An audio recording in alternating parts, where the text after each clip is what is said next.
Hey guys, Kaylin here, SNAP-Ed nutrition educator in Waldo County, Maine. I've got another quick and easy recipe for you. Today we're doing baked apples, but not your average baked apples. So these are the ingredients we're going to start with. Look, I'm so excited about the fall flavors. Here we go! I chopped up the apples, added the raisins, I had a dried berry medley, so that's what I used. It was really good. And then the brown sugar and cinnamon combo. Check out the recipe in the description box below for all the real quantities and measurements. Then I just dusted that over. I wanted to make sure that it was evenly coated. I didn't toss the apples because I wanted it to get a little crunchier, I guess.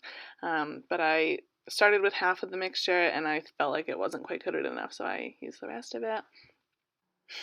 I'm super excited about fall. Can you tell?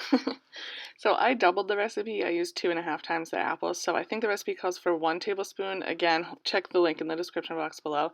But you just want to slice it into thin little pats and kind of spread it out. I wish I had done more thinner pats than what I did. But then I just wiped the edges so the extra cinnamon didn't burn and put it in the oven.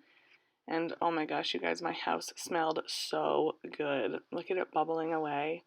Oh, so yummy. This would be good as a treat on something like ice cream, but I had it swirled in with yogurt and I tried it with some oatmeal and it made leftover oatmeal awesome. So it's definitely a recipe to try. Thanks so much for watching. As always, post your creations to social media with the hashtag MaineSnapEd and head to mainesnaped.org for more.